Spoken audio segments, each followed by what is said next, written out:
देखिए, आज हम कुरुक्षेत्र के अंदर भागवत गीता का जो गीता पाठ अखंड गीता पीठ कुरुक्षेत्र और जो उसके अधिष्ठाता हैं महामंडलेश्वर डॉक्टर स्वामी शाश्वतानंद गिरी जी महाराज जी से कुछ विचार विमर्श करेंगे, कुछ बात करेंगे।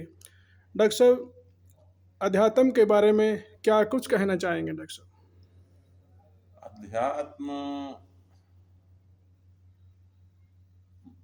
मनुष्य का आंतर जीवन विज्ञान है। अध्यात्म यानी आपकी समग्रता, आपका जो इंटरनल पर्सनालिटी है आपकी, वो अध्यात्म है। आपका सूक्ष्म शरीर, लिंग शरीर और आपकी आत्मा, इसको अध्यात्म बोलते हैं। तो अध्यात्म विद्या जैसे मेडिकल साइंस एक विज्ञान है, ऐसे ही अध्यात्म विद्या भी एक विज्ञान है, जिसमें हम आत्मा सहित अंतःकरण और समस्त इंद्रियों, कर्मेंद्रियों, सब ज्ञानेंद्रियों, कर्मेंद्रियों आदि सब की कैसी फंक्शनिंग होती है, और यही नहीं, उनका पराशक्ति से, ईश्वरीय शक्ति से क्या संबंध है, लोक परलोक में उनकी क्या गति है, ये सारा कुछ विज्ञान जिसमें समाहित है, जिसमें अध्यात्म में समाहित है। हाँ, उसको हम अध्यात्म कहते हैं। डॉक्टर साहब, किस प्रकार की जो कथा आश्रम के अंदर हमारे ट्रस्ट के द्वारा जो चलाई गई है, तो किस प्रकार की कथा चली हुई है? ये तो सीधी सी श्रीमद् भागवत महापुराण है, जो सभी लोग जानते हैं। तो श्रीमद् भागवत महापुराण की ही कथा है, लेकिन ये लंबी है। 108 दिन का समय रखा है इसको पूरा करने में के इसमें लिए। डॉक्टर साहब जो 108 दिन का जो अंतराल रखा, तो इतना लंबा समय कथा का किस प्रकार से आप? इसलिए रखा इतना लंबा समय, क्योंकि ये बहुत विशाल ग्रंथ है। इसमें 12 स्कंद हैं और 18,000 श्लोक हैं। तो हमारे मन में आया कि इसको पूरा स्पष्ट करें, कोई हिस्सा छोड़ा ना जाए, तो इसलिए इतना समय रखा है। फिर भी ये बहुत विशाल ग्रंथ है, फिर भी कहीं कहीं थोड़ा बहुत संक्षेप करना पड़ता है।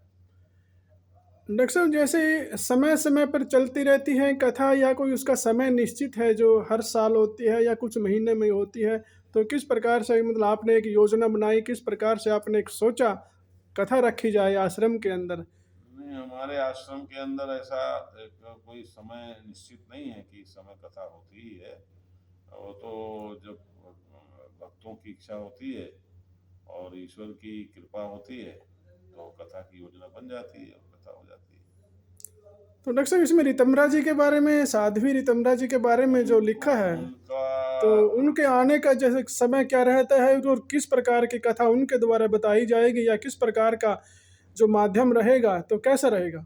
ऐसा है, उनको प्रारंभ के दिन आना था, लेकिन चूंकि प्रारंभ हम नवरात्रि के प्रथम दिवस से कर रहे थे, और नवरात्रि में वो स्वयं बहुत बड़ा अनुष्ठान रखती हैं, और उनके वात्सल्य ग्राम में माता सर्वमंगला का बहुत सिद्ध स्थान भी है, तो इस वजह से उनका आना असंभव हो गया। लेकिन वो बीच में कभी न कभी उनका पदार्पण जरूर होगा, और ऐसे ही जैसे आएंगे तो उनका, वो हमारी गुरु बहन है, तो उनके आने से जैसे संतों के आने से एक प्रभाव रहता है, लोगों को दर्शन लाभ मिलता है, उनके वचन सुनने का लाभ मिलता है, वही मिलेगा। और अच्छा रहेगा, वो कभी भी आ सकती हैं।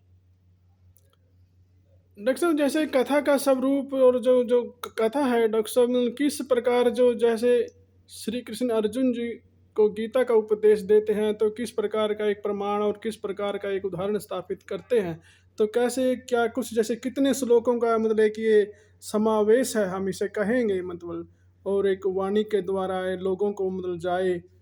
अरे भाई, आपका प्रश्न बहुत घुमावदार है। अर्जुन और कृष्ण की जहाँ तक बात थी, तो वो तो युद्ध क्षेत्र में, और भगवान ने बड़ी कृपा करके अर्जुन को माध्यम बना करके हम लोगों को जीवन दर्शन दिया, शास्त्र दिया। जहाँ तक भागवत की बात है, ये मैंने कहा कि बहुत विराट ग्रंथ है, इसमें 18,000 श्लोक हैं। तो अब उसमें बंधा हुआ नहीं है कि इतने श्लोकों का रोज होगा। अपना हमारा लक्ष्य भागवत का जो कथ्य है, जो तत्व है, जो भागवत का प्रतिपाद्य विषय है, सिद्धांत है। वह लोगों को हृदयंगम कराना है, वह लोगों को समझ में आए, और वह महत्वपूर्ण है। तो इसलिए इस ढंग से ही कथा चल रही है।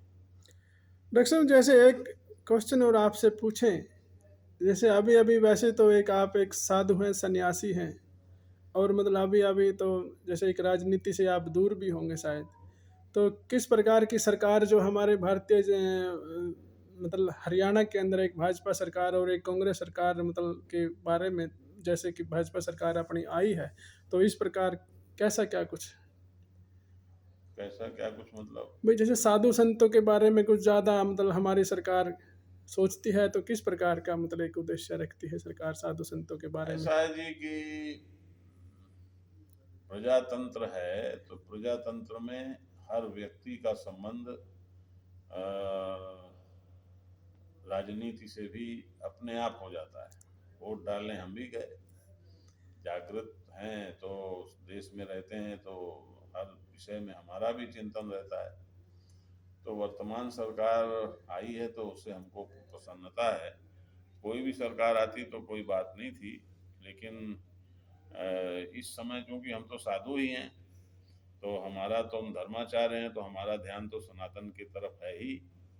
और ये सत्य है कि भारतीय जनता पार्टी सनातन को समझती है, और ये बहुत बड़ा कहना चाहिए कि ये बहुत बड़ी विडंबना है। और ये एक बहुत तकलीफ की बात है कि हमारे हिंदू समाज के बहुत लोग वो धर्म के प्रति उपेक्षा भाव रखते हैं। तो ये बहुत मूर्खतापूर्ण स्थिति है, क्योंकि पूरे विश्व में कोई भी क्षेत्र ऐसा नहीं है, कोई मनुष्य ऐसा नहीं है जो किसी न किसी प्रकार धर्म से ना जुड़ा हो। तो जब सभी धर्म से जुड़े हैं और सब धर्म की दृष्टि से आगे बढ़ रहे हैं, ऐसे में जो धरती का सर्वश्रेष्ठ धर्म है, बल्कि धर्म की परिभाषा में ही खरा उतरने वाला धर्म है सनातन धर्म, उसी धर्म को के अनुयायी, उसी धर्म को मानने वाले लोग यदि उसकी उपेक्षा करते हैं, तो यह एक दुर्भाग्यपूर्ण बात है। दुर्भाग्यपूर्ण है। और ये उनको समझना चाहिए, ये उनकी भूल है।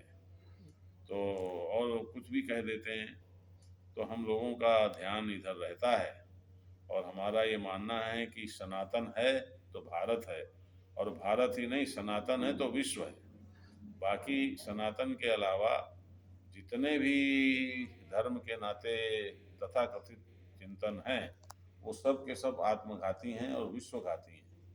केवल सनातन धर्म ही सबकी रक्षा करने की सामर्थ्य रखता है। तो हम ये नहीं कहते ठीक है सब अपना जहाँ जहाँ जो है बने रहें, लेकिन सनातन की रक्षा होना बहुत जरूरी है।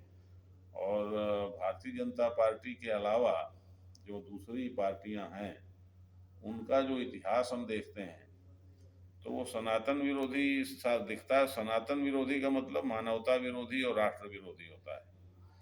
तो ये हमें कहने में कोई संकोच नहीं है, ऐसा है। ऐसा हमने हमारे भी बाल सफ़ेद हो गए, हमने ऐसा देखा है कि अच्छा यदि तटस्थ रहें, बात तो कहते हैं धर्मनिरपेक्ष की,